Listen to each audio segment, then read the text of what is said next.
May the force be with you is a phrase used to wish a person well to overcome a challenge. The invitation in this podcast, May the life force be with you, is to explore what it means to truly feel alive, to appreciate the physical, emotional and spiritual connection to our energy, and finally to understand how this impacts who you are and all that you do. May this conversation inspire you to thrive. This episode of May the Life Force Be With You is brought to you by Moment Company and the Moment Pebble. The Moment Pebble is a beautiful, natural stone, light-guided breathing device and is a unique gift for someone who needs that gentle reminder to stop and take a break, to take moments throughout their busy day and to practice mindfulness. Just head over to momentcompany.co, that's momentcompany.co, and enter the code LIFEFORCE at checkout to receive an exclusive 10% podcast discount. Hello and welcome to May the Life Force Be With You. And our intention with this episode is that it inspires you to be more creative, more charitable, more true, more alive, and more free. Oh, wow. And I think all of those words feel like they are what we're going to be exploring today. Oh, I like the ending on free as well. So today we are joined by Yasmin Sidhwa. And Yasmin is the founder and artistic director of the Mandala Theatre Company based in Oxford. And it's a trailblazing organisation committed to utilising the power of storytelling and performing arts with social justice at its heart. They're focused on creating work with young artists from the global majority and white working class backgrounds. Mandala tours nationally and internationally and gives voice to those whose stories are not heard and gives those stories life. Their work connects people and brings them together as they believe the arts are a force for change. Oh, I love that. And I feel like the arts is something that we don't value enough these days. There's such beauty in art, isn't there? Oh, I love that. Welcome, Yasmin.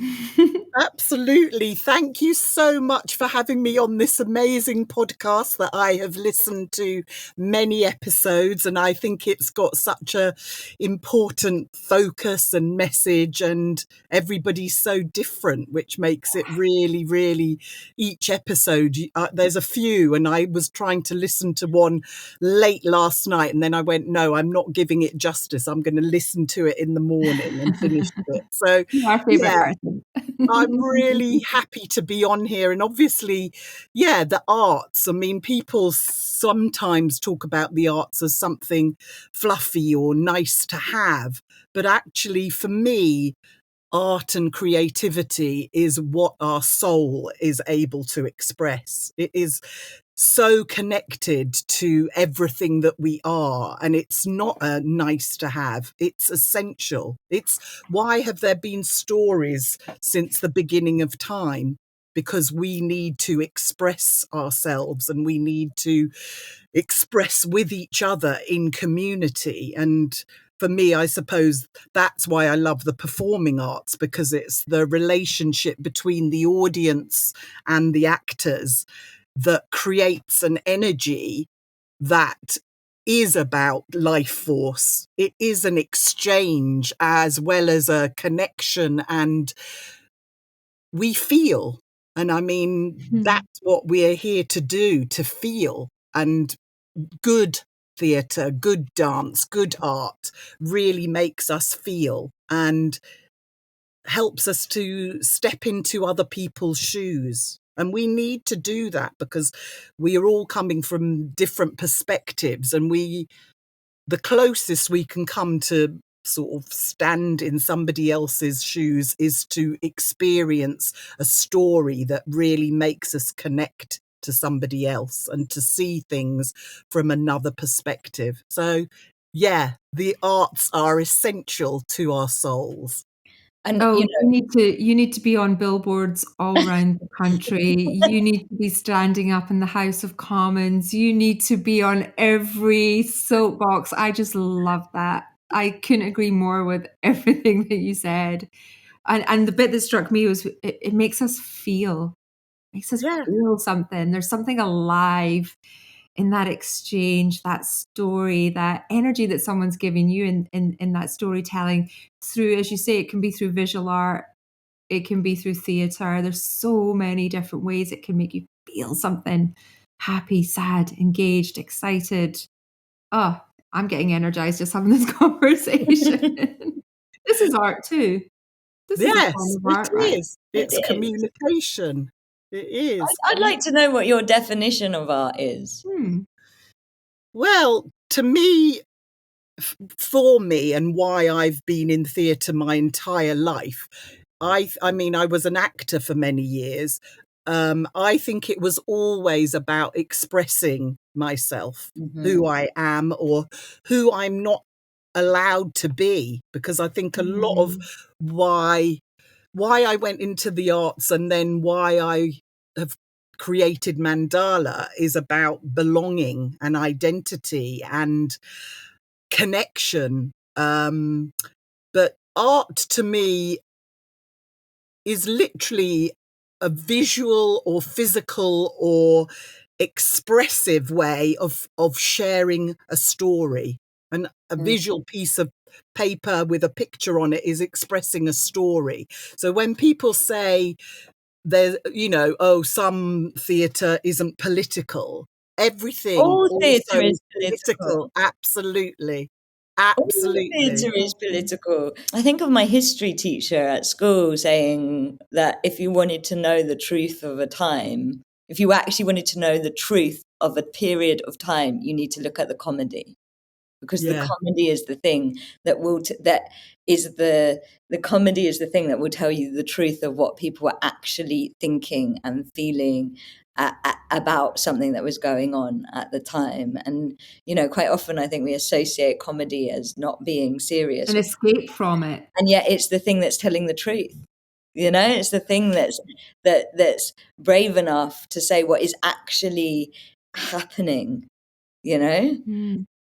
Yeah, there's a brilliant comic at the moment. I don't know, Bassem, he's an Egyptian comic, and the way he's talking about what's happening in Palestine and colonialism, he's really able to do that through comedy. And so I agree with you. I mean, I would say the theatre I create has humour in it. I wouldn't say it's necessarily comedic, but I think any telling of a story is obviously from a perspective, because we're all going to come to it from who we are, what we've experienced, what we want to share, what we want to say, and what we want to change. So yeah, but there are so many times where people go, oh no, the classics aren't political, and you go, absolutely they are. They were written in a time. Absolutely, they are. Absolutely, they were politics of the time. And also, it's not just about whether it's reflecting the politics of the time. The ability to express and explore through story is part of our soul evolution, our soul karma. When I was still acting, and I was worried about the fact that, like, often theatre is like what would be considered low vibrational in terms of like emotional journeys and stuff.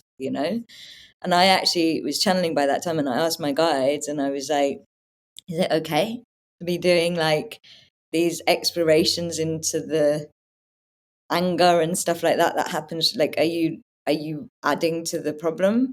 And they were like, no, people souls get to live their karma without having to live it, because they're watching it on stage. You get to do um Catharsis. loads of Totally. process just Yeah. by being carried by some, like the stuff you don't need to live, but maybe you need to have a compassionate journey with, or an evolutionary journey with, or a closure journey with, you can do just through being carried through a story.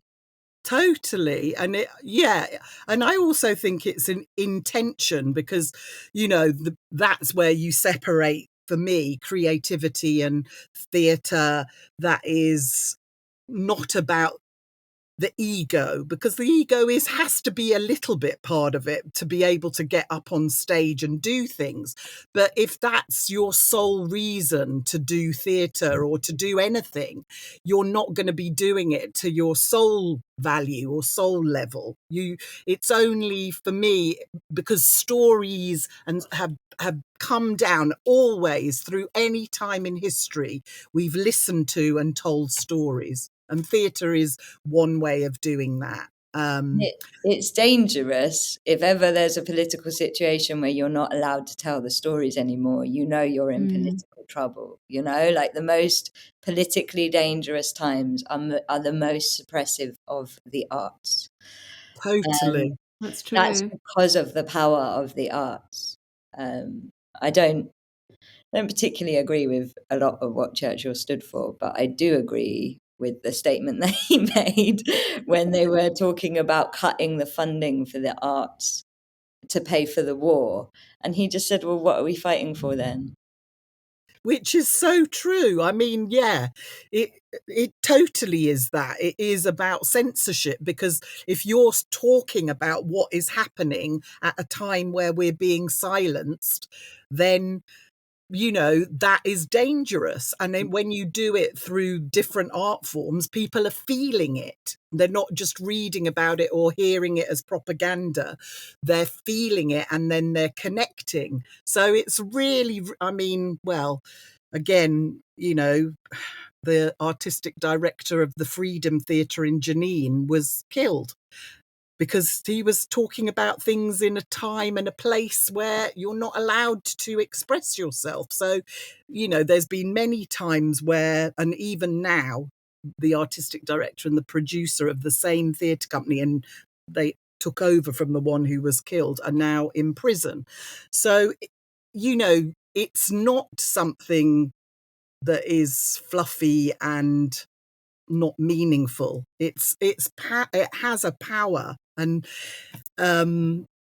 to me, yeah, that is one. I think you'll know way more about this than me, Karila, but in terms of why souls come into being and what their purpose is, there is a purpose for some people which is about expressing what is going on for humanity as well as what's going on for themselves.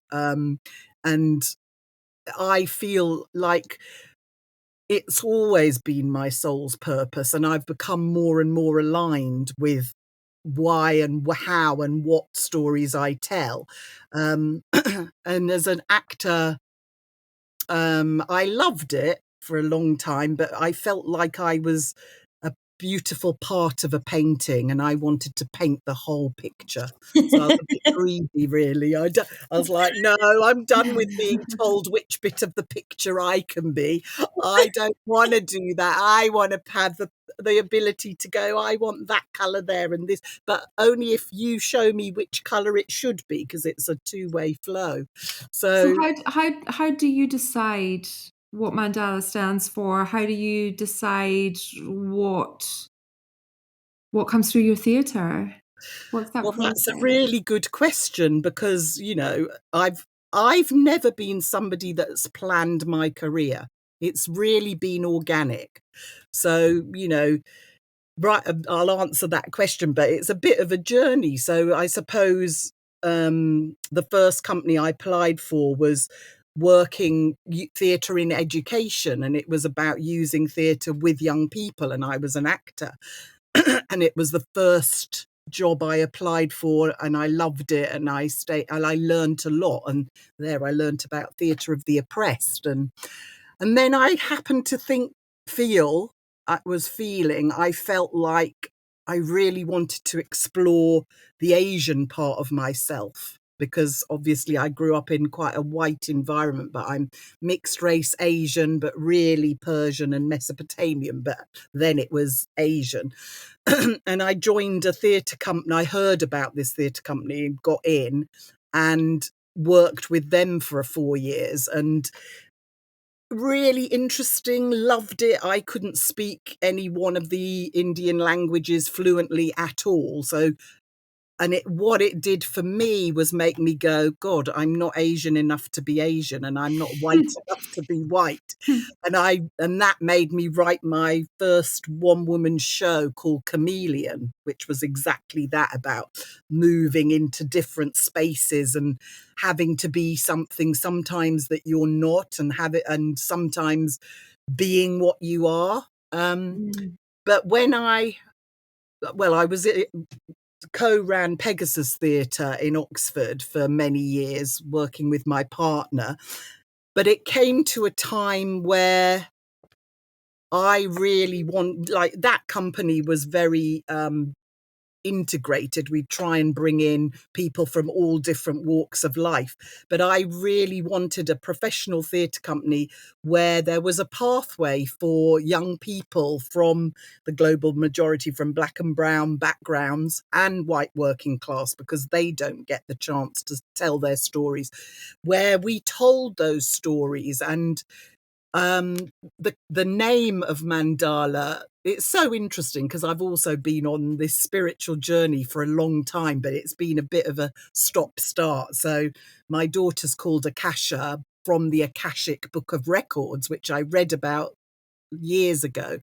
But then I got a bit frightened by it all. But then Mandala came because I was going, what shall I call the company? I really want it to be something that's connected to spirit, but I want it and I want it to be something that could be to do with, global majority Asian. And my daughter went, Mom, you've got to call it Mandala.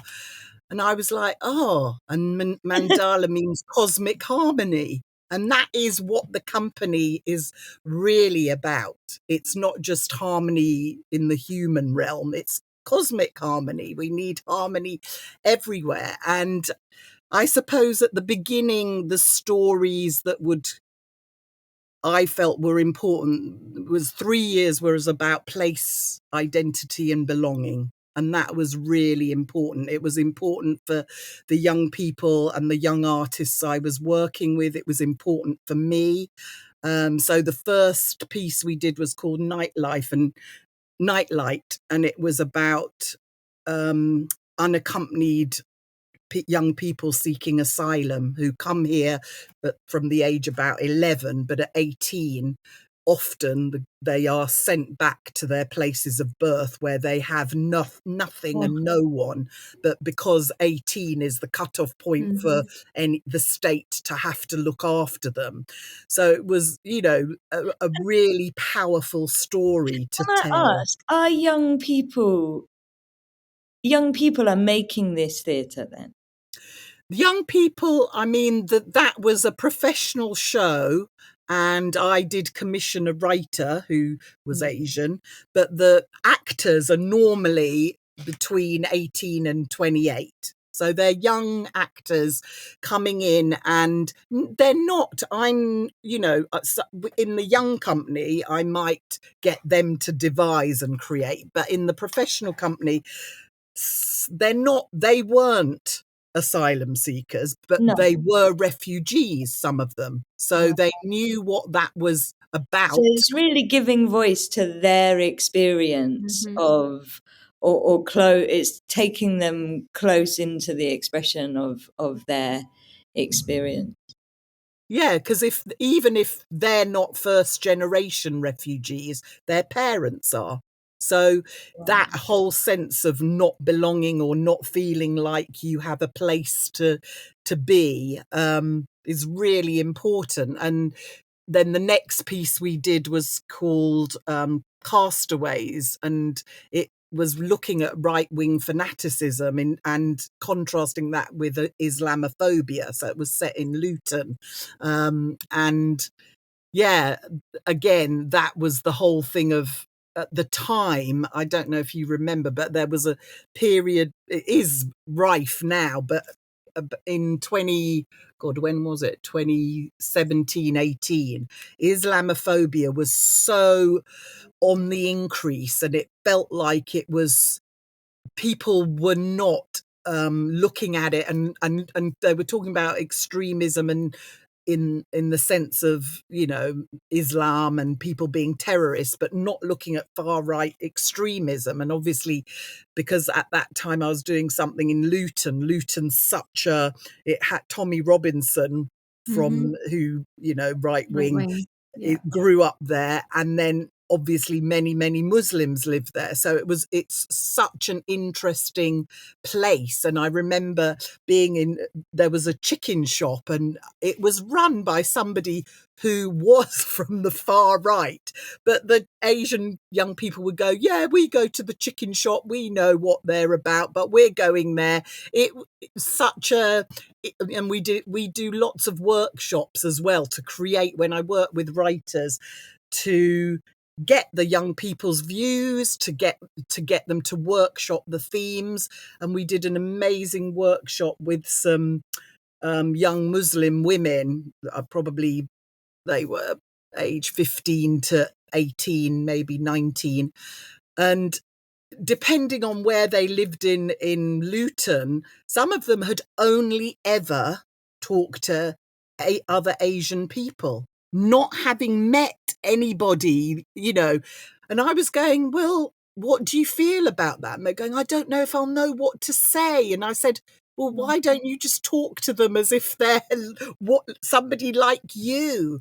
But also within this group of Muslim women, there was one who was in shorts and no coverings, and she was like, I'm as Muslim as anybody else. And then there were others in hijabs, and it was the whole spectrum, because people get this perspective that, you know, all Muslim women are covered and all of this. And again, that was so important for them to talk and to share and to talk about, yeah, we can be however we want to be within a faith or a religion.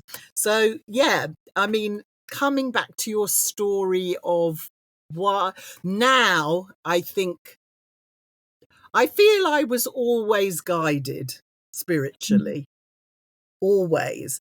But I really feel now like it's almost coming as a channeling through me, which is quite amazing. Because, yeah, our professional show, I decided, okay, this one I'm going to write. And obviously I've written scripts from devising, or I've edited, or I've been a dramaturg, but I've not sat down and written a play. And Seed Guardians, first, the what it's about, which is about, it's to do with our connection to Gaia, to Mother Earth, and how we're extracting from the earth, and that, you know, Gaia, it's all about, we are part of the earth, we are part of, and that the extraction is totally wrong. But also, it's also about food and food poverty. So food poverty in the UK, and then food ownership and colonialism globally. Yeah, so connecting to the way corporations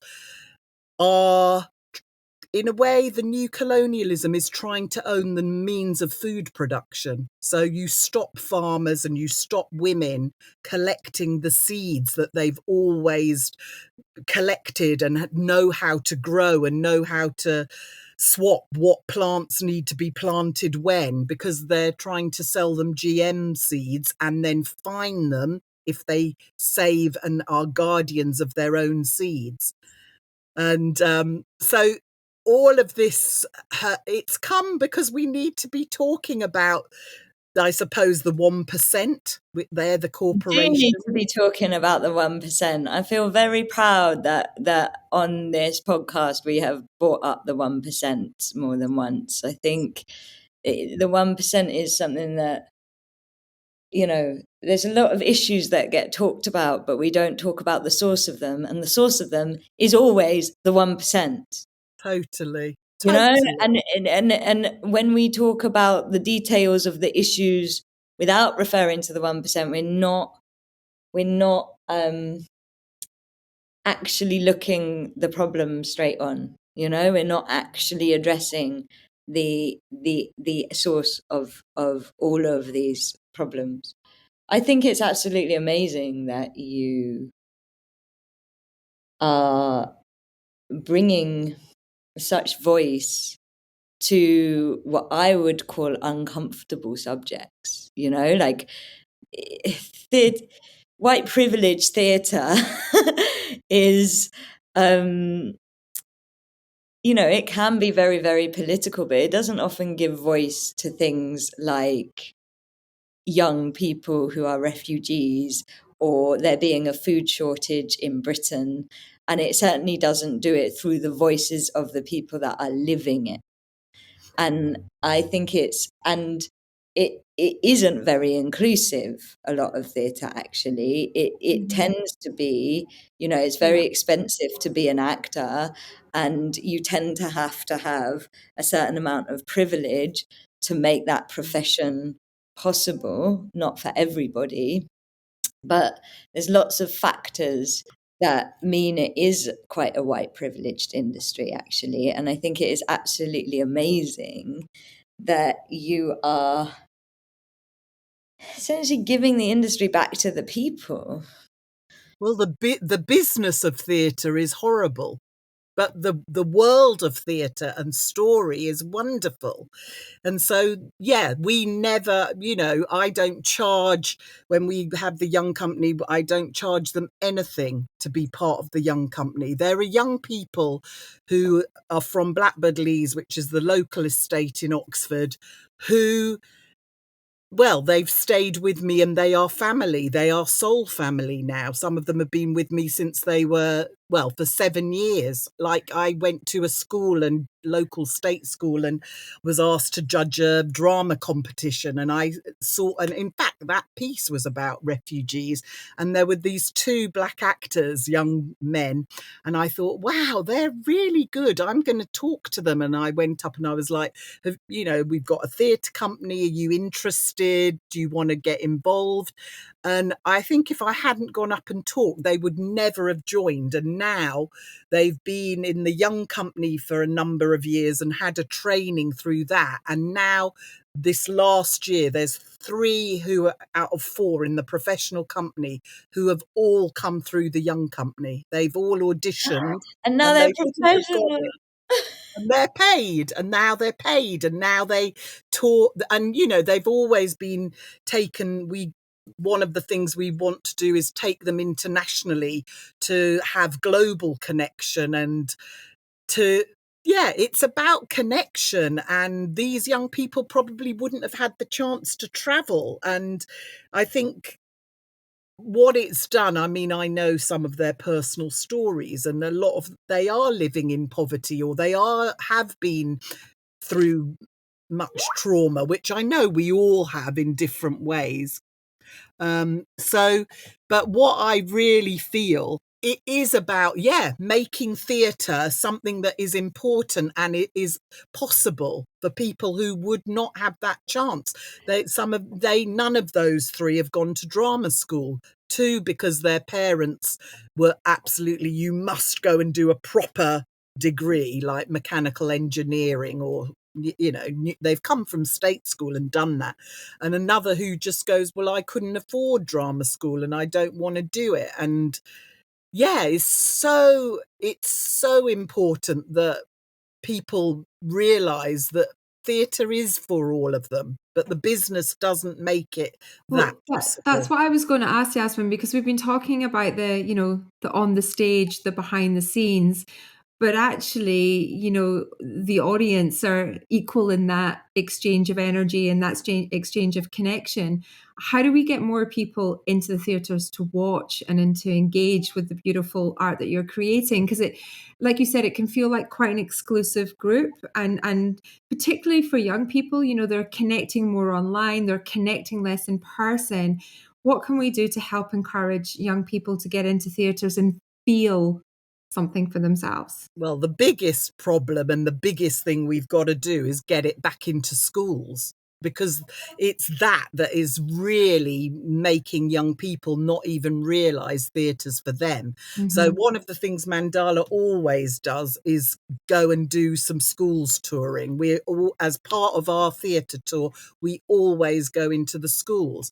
But I've even found there's so many gatekeepers, and I found this year, I'm I'm a bit done with theatres. I mean, we are performing in some theatres, but I'm now going to colleges and universities where I will get to the young people. And so it's amazing. So last year we did a piece about boys and young men's mental health, and we did a whole week at London Met University, and it was through the social science department, and they got Wow. all of their grad people who are very, very diverse backgrounds to come and watch the play. They paid for 6 performances, and it was free to all their students and all their staff. And I was like, this is the way to go. Why would I go to a theatre?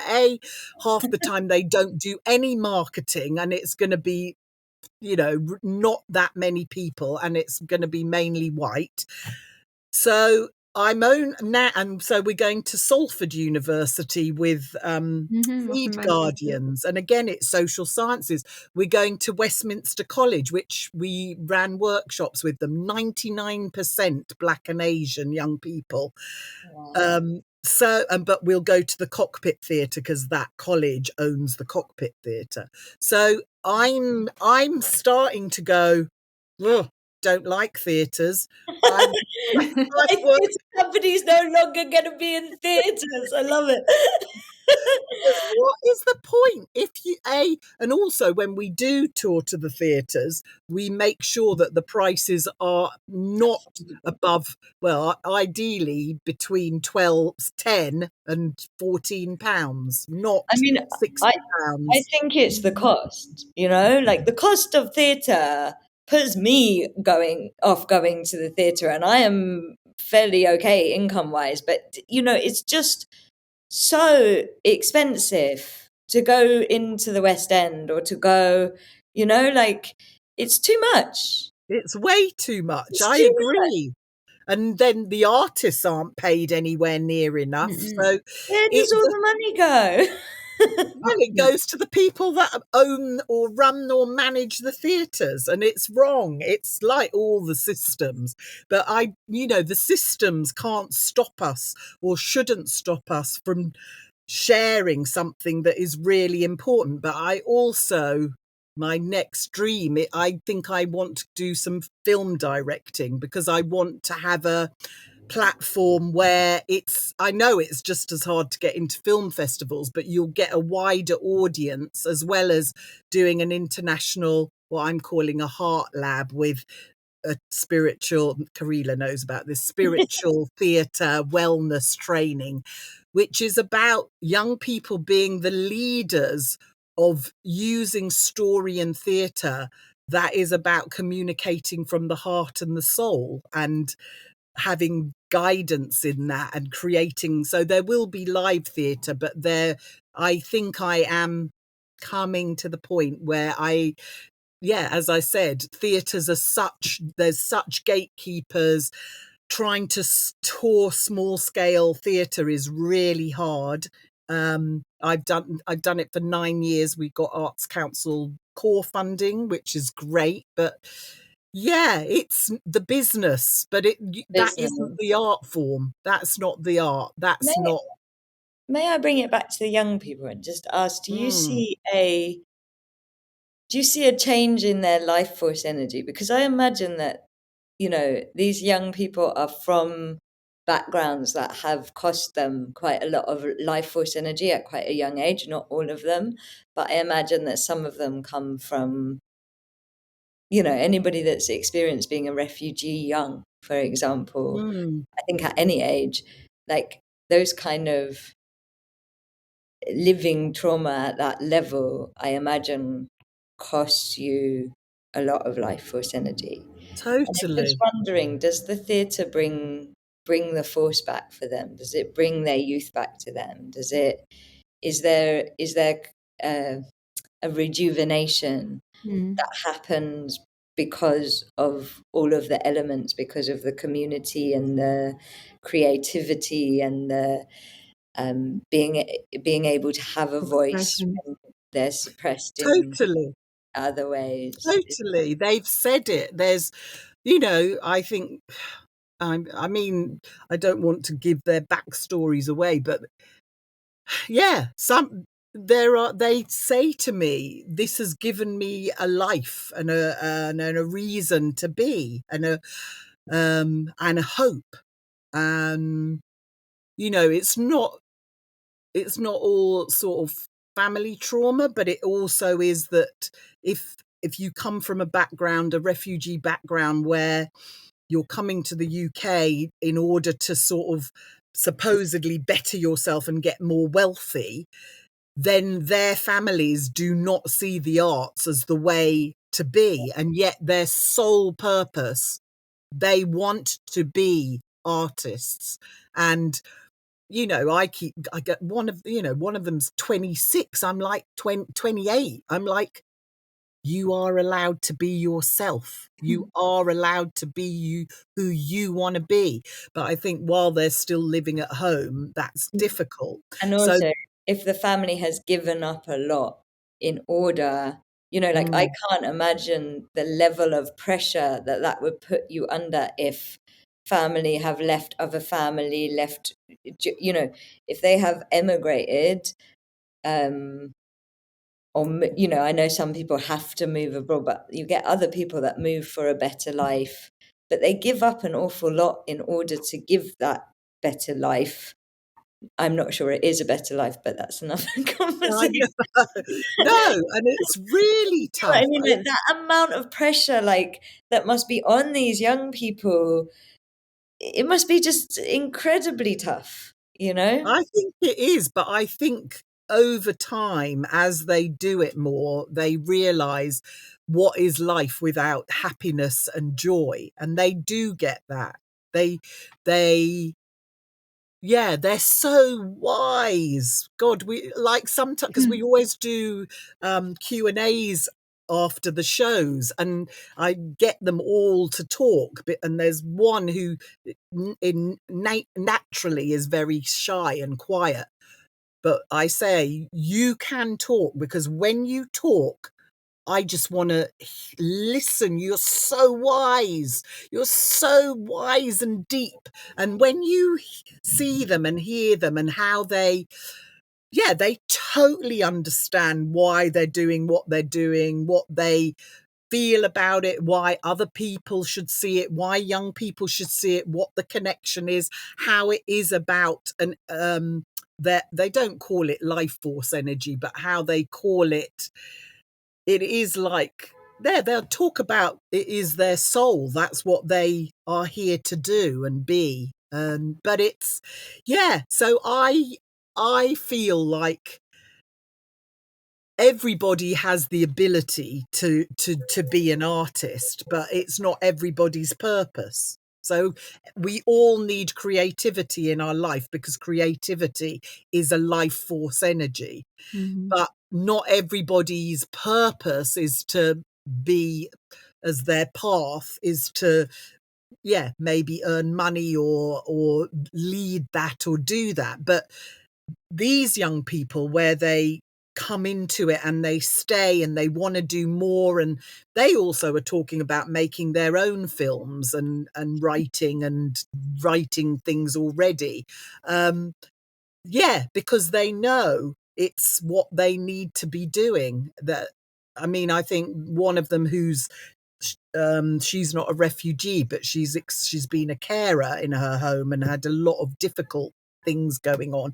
She says to me, when I'm doing rehearsals and when I'm acting, I just feel like I can be other people and I can use my experience, but step out of my life and step into another life and create that life as in the best way I can. So absolutely, it is life force energy. And even if you only do that in your school years or in your young years, how amazing to learn how to step out of one life and step into another life. I mean, like, you know, that's the art of being able to transcend your own trauma, isn't it?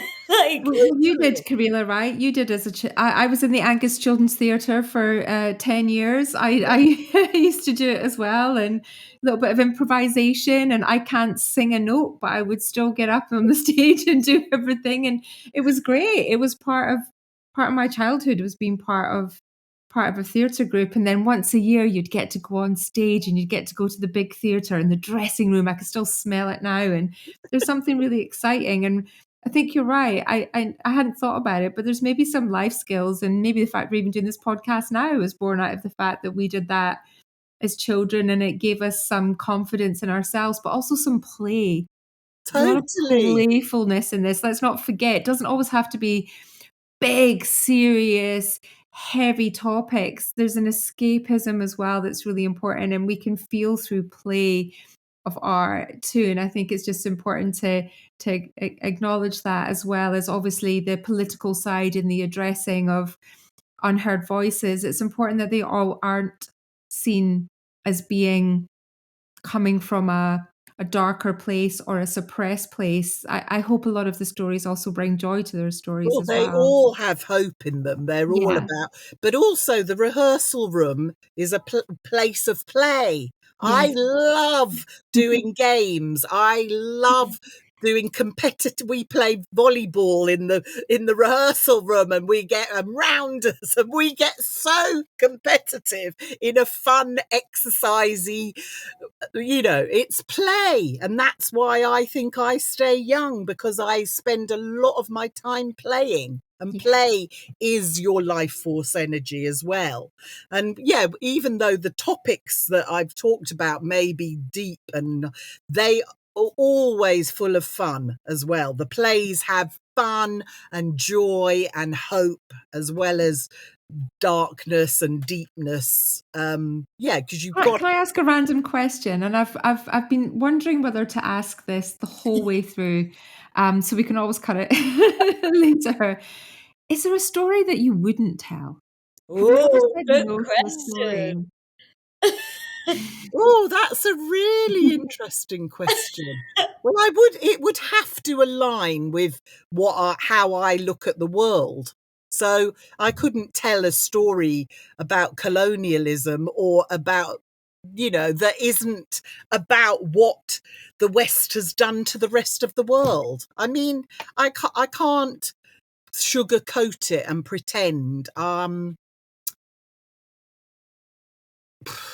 It's really so rather than is there a play I wouldn't tell, I think it's more, why do the stories come through, or why are they chosen at any moment in time? And because the other play that I'm doing this year is called Transmissions in Advance of the Second Great Dying, which sounds, ugh, Wowzers. but it's amazing. It's not written by me. It's a play where this being comes, and I think it's a Sahay, Karila, comes to Earth, and this being's purpose is to work with Gaia, and for all the animals and insects and fish and birds that are going extinct.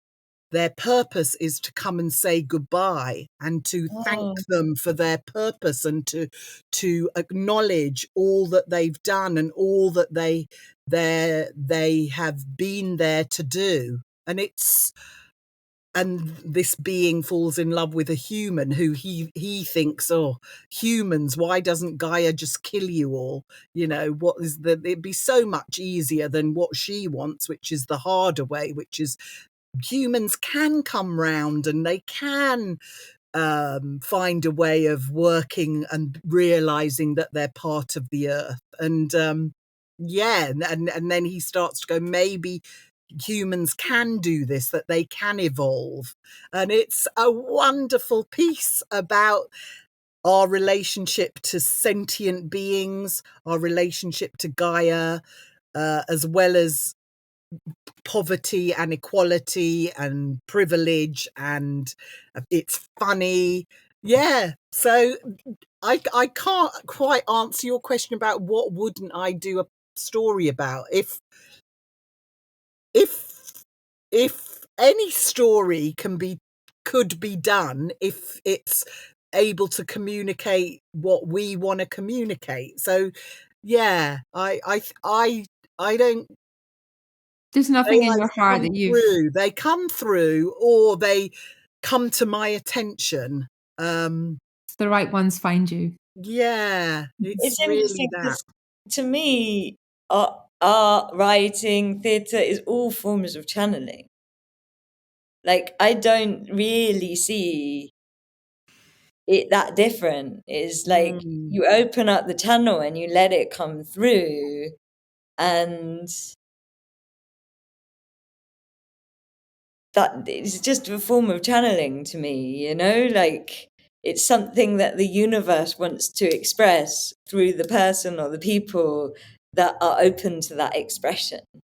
I totally agree. I mean, I think latterly it's become more conscious. Like, I think before I was less aware that it was coming through guidance or channel, but I do somewhere know that. But in the last few years, I just go, wow. Or even in the last year, it's been so.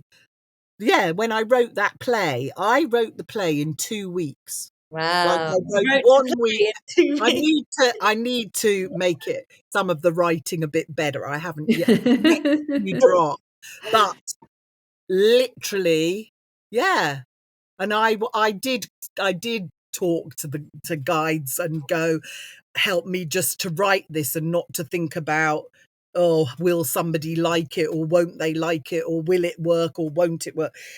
Just let me write what needs to be said. And then this other play, which I only the day before the auditions, I found it, because of the play I'd got wasn't right. And yeah, and it's such a wonderful play. So I do think it's a way of channeling, but people don't always see it like that. And it is, for me, it is life force energy, because coming back to your big question, when I feel like I'm most in my life force energy, when I'm in total flow directing, like I could sit in that room all day and not know what the time is. We're just creating, and I'm just totally present and totally engrossed in what we're doing, and time has no place. And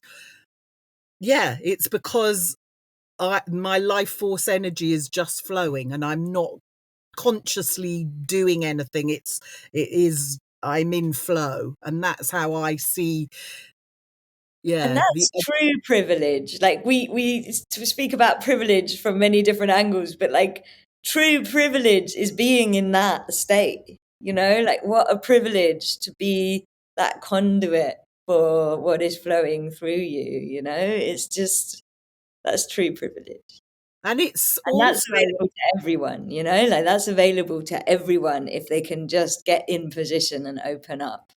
it is, and I know the young people that, because they've been on, so where I took them to an art exhibition that a friend of theirs and mine had put on, and one of the young people, she looked at this art, she go, I'm going to write a monologue on this, I've got just. And she went home and she wrote this amazing monologue, which was then shared on the artist's platform.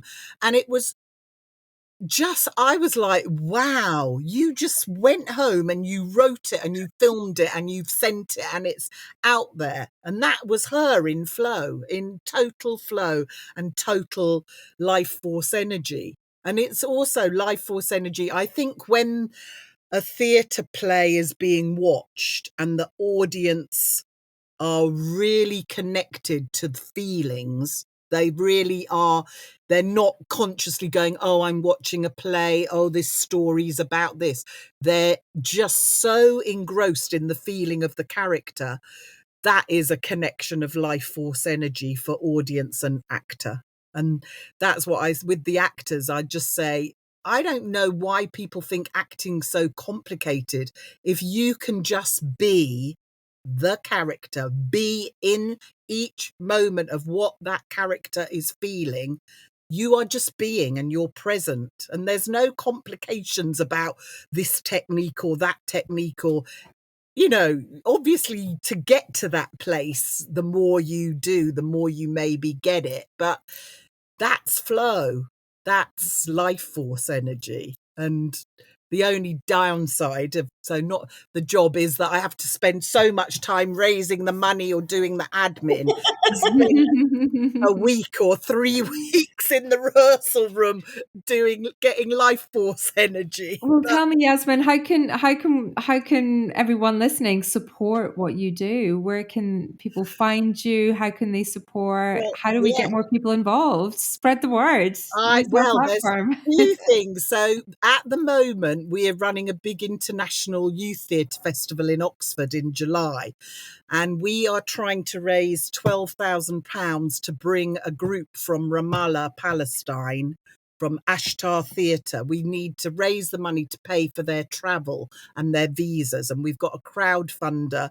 So we're on Instagram at Mandala_theatre. Which we will share with everybody. Yeah, and we're on Twitter at Mandala_theatre and on Facebook at Mandala_theatre. Sometimes they're capital and we have a website, but the big one is that fundraiser, and then obviously come and see the plays. So we'll be doing transmissions. The awful thing of having to come and see this amazing play. That's on the 20th of July, the transmissions one with the being. I love it so much. It And sounds then fantastic. Seed Guardians will be on in London in November, so I can put the date, but it'll be on in Oxford in October. And So what would you say to anybody that is limited by their class, their race, what would you say to any? Because, I feel like your entire path is about making what seems like making things possible for people of the majority. I'd say your stories need telling, however they need to be told. Why should we, like history? It's that whole thing. Whose history needs to be told? We need to tell the history and the stories and the future from all perspectives. And so, there are many places like Mandala in London where you don't have to have money, and there are bursaries, and there are people that want to support you. So look out for it. Also get together, and you can get monologues out on social media. If you've got a story that needs telling, start writing it. Just write it and then start getting it out there. That if what you've got to feel is that it is possible. It's possible for anyone. And all right, you might not be famous. Fame is the wrong thing to think about for theatre. Don't think about fame. What Think is about fame? the story. Think about your story. What would you say to anybody that is white privilege and is listening to this and is like, you know what? How can I do things differently? How can I make things fairer? What can I do?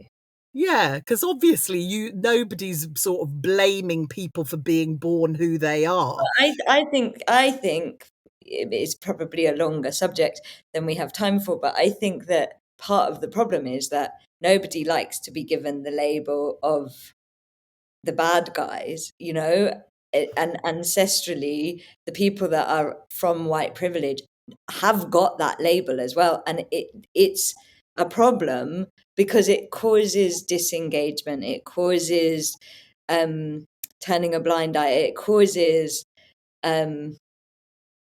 everybody staying in their respective groups as opposed to trying to solve this problem together, Yeah, because anybody with white privilege, just be an ally. be an ally. And it doesn't mean stories from those perspectives shouldn't and can't be told, but it does mean be aware of your privilege, because right now, the whole world needs to get rid of colonialism, because colonialism is about taking from one group of people and just taking everything that belongs to them and taking it, and you get the privilege.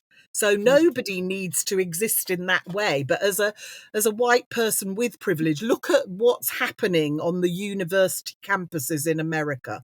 They're the Ivy League. Columbia University is Ivy League. It's the children of the 1%. And that's why it's so terrifying to everyone, because they've woken up.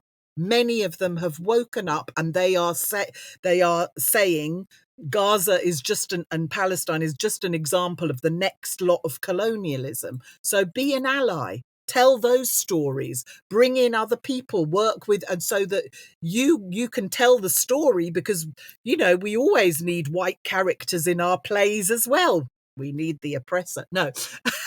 You don't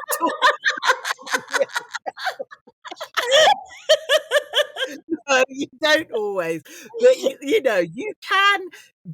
It's not, obviously my mum was white. It's not like I'm going to go, oh, there. It's not the person, it's what history has enabled. And so basically tell the stories. Don't hide from them. Don't take the blame personally. Tell the stories and change the world. That's what. Because stories change the world. There Yeah. you go. I think that sounds like perfect advice for me. I have to say, everybody, if you could see Karila's face, I think she might have fallen in love a little bit in the last hour. She has complete love in her eyes, in her smile, and in her heart for Yasmin. It's real. Is so I've been honestly, I've been witnessing it for the last hour. There's deep love here. And you know what? It's been a privilege for me to be in this conversation with you, and also observing that deep love in this conversation. So thank you so much, Yasmin, for joining us. Honestly, I feel like we can talk for hours, and I'm sure maybe that we can find a way to bring what you do into our Life Force Cafe, or into another episode with some of your actors. Let's continue to, or some of your young people. Let's be creative and see if we can find a way to bring Mandala Theatre into more of what we do as well, because we'd love to be part of the platform to share the stories. Well, you're amazing. I mean, obviously, Karila is my soul family, so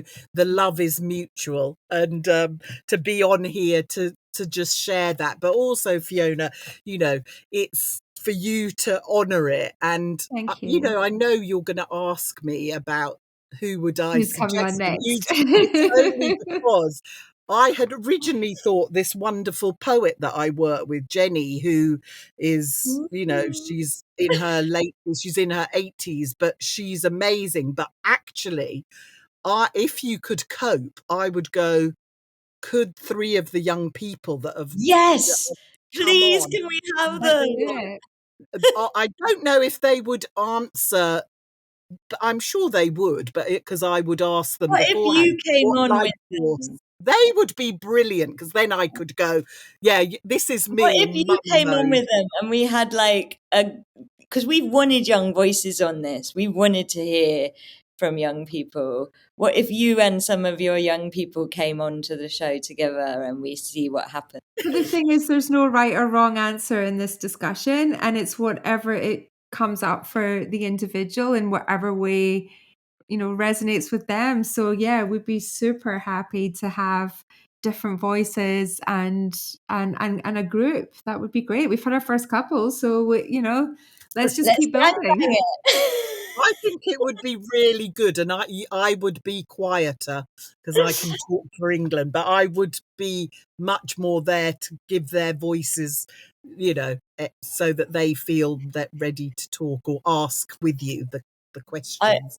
I would like to just refer to the love that you're seeing that you mentioned, Fiona, because I really Yeah. also think that, you know, in these crazy times, the ultimate medicine for these times is loving each other across borders, across races, across sexualities, across genders, across history, across stories.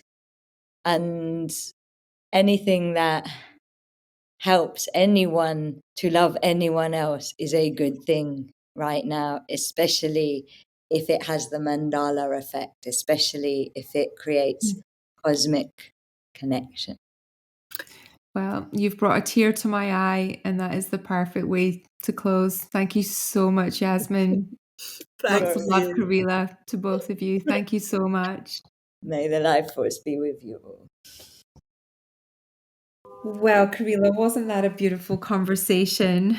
We were both enthralled from start to end. I mean, what a path, you know, like just to be doing that much good in the world. Mm. It's just so inspiring. It's like to be doing, you know, I think lots of people want to make a difference, but Yasmin is making a difference to those young people's lives. It's so interesting, isn't it? Because, when you talk about the 1%, there are some people in Hollywood and those kind of places that are getting up there, certainly deeply connected to, yet maybe a facade or a act that they're playing is deep social consciousness and a desire to do something in the world. But no one's telling those stories that No, Yasmin was just talking about, and there's ample opportunity for Hollywood to do it. Like, they are the ones that and are the storytellers in Bollywood as well. So why does it never make it? And this is where I was asking about the audience. Is it because the audience don't want to be confronted with that, or people that whose stories they see on the screen are not the people that feel they can go to the theaters? Like, why is there this disconnect? I think it's got to be capitalism, right? It's got to Must be. be. It's got to be the thing of like the people who will care about these stories aren't going to pay for the ticket to come and see these stories, Mhm. but I think they would. You know, like I I know how meaningful it was the first time gay people were on TV. Mm. Like Anna I know Friel and Brookside. when you are in a minority and your story is not represented, how much you go and support when your story is represented, even if it's represented badly. Like, because everybody wants their story told. It's funny, isn't it? Because you saying that, and I remember like the first lesbian kiss on Channel 4 was in Brookside with Anna Friel, right? And it was like the biggest news ever.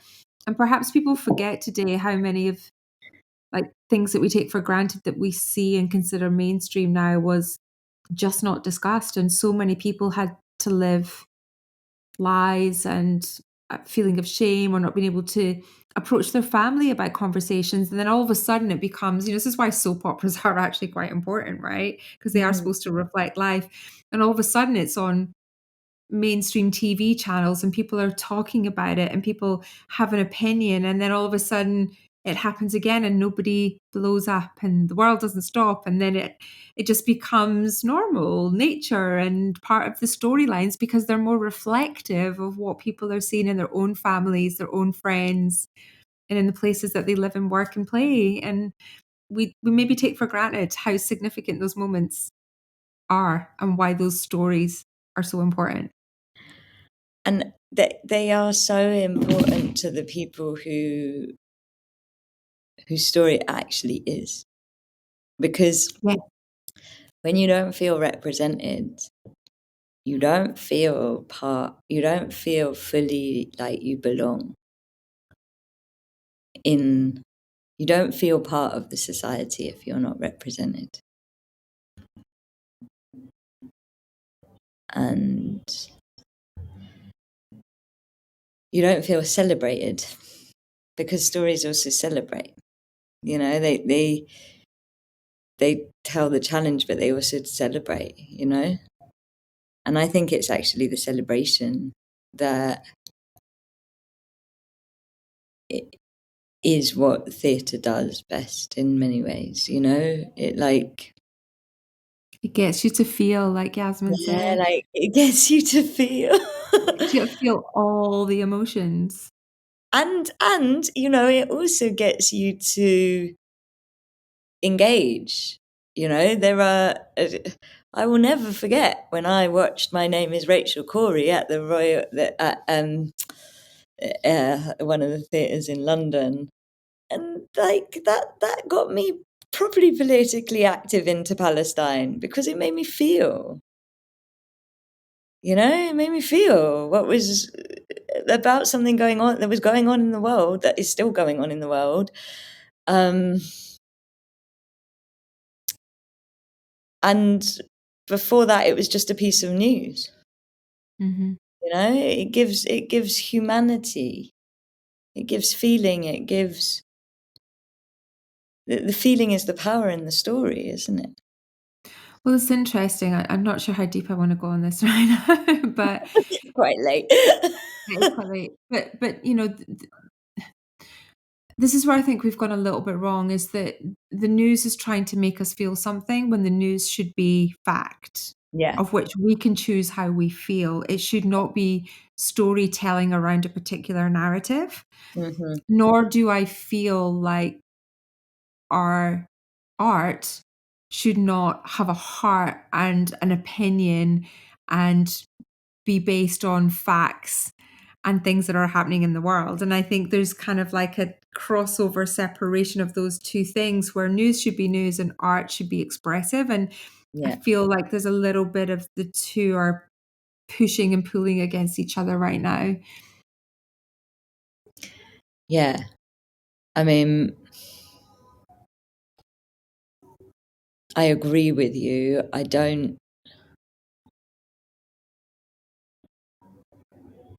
It's interesting because it's like, well, what makes something true then? Mm-hmm. Because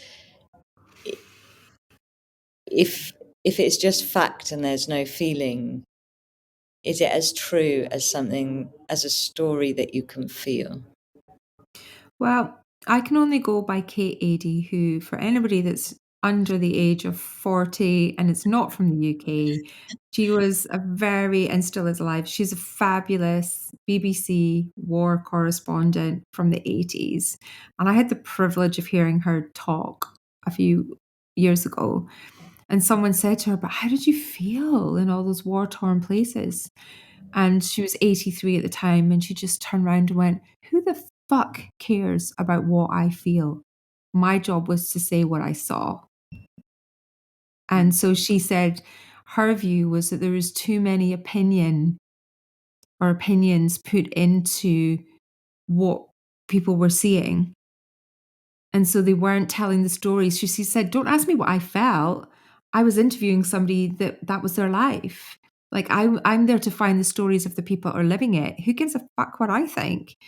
And I think that, you know, there's too much emphasis put on the newsreader's version of what they've seen and felt rather than the people that are living it. Living it. I guess that's where I'm going with that. Mm.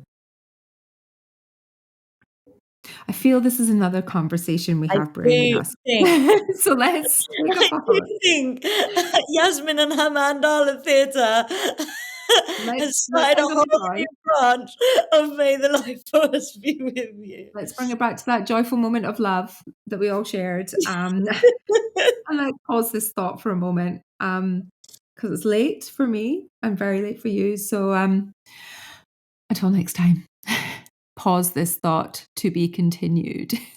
To be continued. May Dot, the dot, dot. life force and the love and the feeling and the art be with you all.